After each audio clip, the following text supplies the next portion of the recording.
parasha, a big question is coming. How could the people that we call the spies, how could they do that? So if these people were just regular people, they just went for a mission, maybe. But these were not regular people. The people that were chosen to go to this special mission, they were the heads of the tribes of the Israelites. Each one was the head of a different tribe from the 12 tribes. And when they were going, they had a specific mission from Moshe and of course from God to tour the land and to come back. And they went for 40 days and they came back on the 9th of Av, which is a very, very challenging, negative time in the year. More than that, they could have made a change in this date and set it as the most happiest day in the year. But instead of that, every year since then, negative things are happening around that date in the world, to Am Yisrael. Very, very sad things. When we talk about this parasha, we cannot ignore the one big question, which is, how could they do that? Elevated people. These were not regular people. These were people that were chosen by God, by Moshe. They were the heads of the tribes. 12 people, each one were the leaders and the most elevated people in the 12 tribes of the Israelites. How could they go to such a holy mission and go back and say lies and slander so badly about the land of Israel in a way that caused death and so many bad outcomes to all of their nation? How could they do that? Again, the same people that saw the miracles, the 10 plagues, went out of Egypt, received the Torah. What's going on? So yes, these people were very elevated. They were the head of the tribes. And when they were in the desert, their tribe came to them for everything that they needed. They were the high society. They were the leaders. And the Midrash says that they were afraid that when they will go into Israel, the land of Israel, they will lose that place. Because what Moshe was really sending them to see is if they can really, if it's really time to elevate themselves to a higher level. And in that level, they could have bring Mashiach. They could have bring the Mashiach, the Messiah. And everyone would see the same, would know the same, would be in the same high level. And the Midrash explains that they didn't want that. In the desert, they were the leaders, they were the ones that everyone would go to, and they kind of liked it that way. So the Torah is showing us that even very, very holy people can fall into a selfish feeling of honor, of their own selfishness, and to feel that they want to save their place. But with all that, they could have still kind of think about it or think it through as they're walking in Israel, right? And maybe rethink it. So the problem here, the other problem was that when Moshe gives them a very, clear instructions, he tells them, go to tour the land. The word tour or tourist comes from Hebrew. Latour et haaretz. Latour, just like I said, to tour the land, not to live in it, Not to think as someone who is there, like the Canaanites or people that were there. No, to just go around like a tourist. Why like a tourist? Because when you go to visit a place, you go and you just see the good things. You don't think, oh wait, but can I live here? You just go and you write it in an objective way. You really see it with positive eyes, and you just go back and give your impressions. They didn't go with a pure heart. They didn't go with a pure mind. They went with their own agenda, with a selfish agenda. And that's why they brought back their report in a very negative way. That's why it happened. Because we need to learn to see things, and the message in this week, one of the messages are that when we judge things with very heavy judgments on other people, on many things in life, we draw judgments on ourselves. And when we have so much negativity and judgment in our lives, it's very hard for us to see the light, to see the good things in everything. We only see the negative. It says you cannot give what you don't have inside. If you're filling yourself with darkness and selfishness, that's all you're going to see. Before the spies are going to see the land of Israel, Moshe is asking them to go and see if there is a tree in the land. And this kind of brings you a question. What Moshe cannot see that there are trees in the land? You can see from the borders trees. You can look everywhere. You can see trees. In the middle of the desert, you will see something that looks like a tree. Rabbi Shimon Bar Yochai in the Zohar, Parashat Shlach Lecha, explains that there is the land of Israel of the heavens, and there is the land of Israel on earth. And both of them are connected in Eretz Israel. They have a connection. And in the land of Israel on earth, there are roots that lead right away to heaven and to the main veins that lead to all the trees of the world. It says that King Solomon knew how to grow any type of tree near Jerusalem, because he had the knowledge about those veins. And Moshe is sending them actually to find the root for the tree of life. Because if he would find it, the tree of life, then all humanity, everybody will get redemption, and the Messiah would come right away.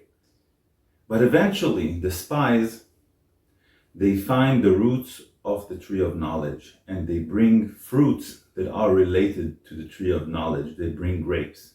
Again, because they were connected to their selfishness instead of the benefit of everyone else. Exactly, because the tree of life gives a consciousness of fully good, and the tree of knowledge gives you good and bad. It's not pure good like the tree of life. Just like our world. Yes. Okay. The tree of knowledge can give us also selfish consciousness.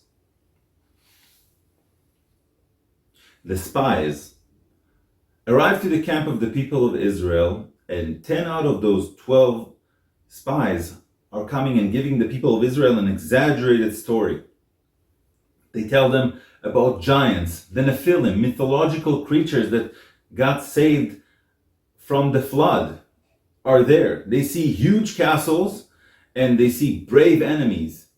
And this is the big sin of the spies, because the people of Israel are ready to go into the land of Israel. They're ready to go in. And the spies come and they weaken their hearts. They take away their will, their desire. They make the people of Israel afraid. Now, because of that sin, the people of Israel got punished to be for 40 years in the desert against 40 days that the spies went into the land of Israel.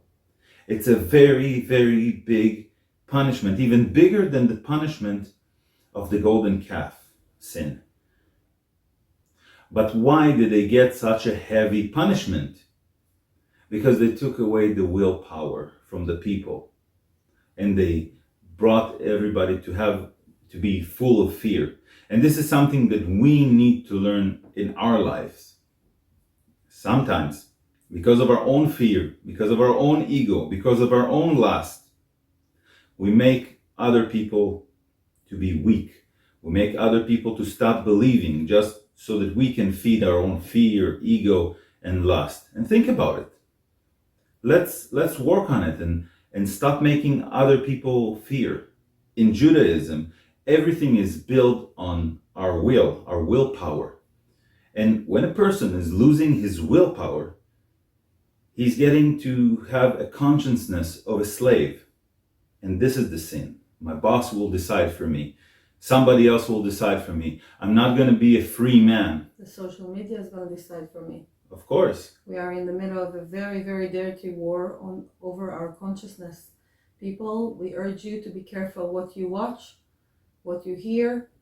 There's a lot of miscommunication out there. There's a lot of lies, and this is very dangerous. These people they're going to, everyone is going to be judged for bad things we're doing, for good things we're doing, and also for being quiet. There's a lot of good people out there, a lot. Usually the bad ones, they're just like 2 nickels in a barrel rolling around the street. It just makes noise, but there are not a lot of them. The problem is that a lot of the good people are quiet. We're all going to be judged. I urge you, good people, stand up and take your stand. Claim the light. Claim your soul. Don't dirty it. Don't let other people control you and make you into slaves. Don't let other people put fears inside you. You're strong, and if you're connected to Hashem, you're strong. Much more than you think, maybe, but you are. In Bamidbar, the book of Numbers, and again in Hebrew it's not the book of Numbers. Bamidbar means in the desert. People, we are in a spiritual desert right now. The Torah and the events in the Torah parallel to our lives. Every week, the same energy that is revealing in the universe is connected directly to the stories and to the secrets that are coded in the Parashat, in the weekly portion in the Torah. It's all very, very accurate. In Bamidbar, Yud Gimel 13, chapter 13, verse 30, Kalev, which is one of the two people that said, I'm going to tell you the truth. He says, Yachol nuchala. No, we can do it. We can go and we can win. What Kalev is saying is when you are connected to God, there's no obstacle that can stop you from doing your destiny, from doing what you are destined to do. In this parasha, with all this very, very sad and negative story, we also get gifts. In this pasuk, in this verse, we get the power of certainty. When we read this sentence, this verse in our Torah reading during Saturday morning, we get the power of certainty into our lives, to know how to recognize the light of God in our actions and what we need to do, and to get certainty and not be afraid, get the courage to do it.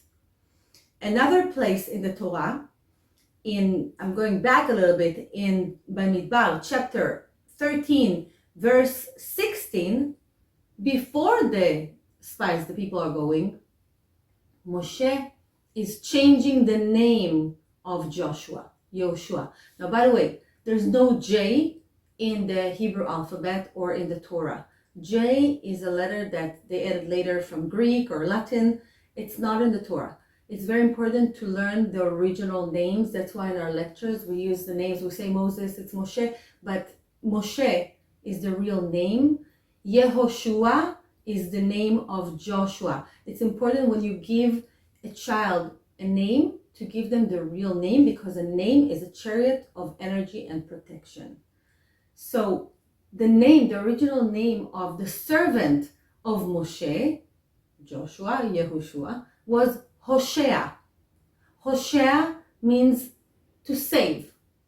But before he goes to Israel, Moshe gives him a special protection by changing his name to Yehoshua. Yeho, the first letters are like the first letters of the secret name, the high name of Hashem, of God, which is the Yud Kei Vav Kei. I'm saying K instead of Hey because it's forbidden to say the full name.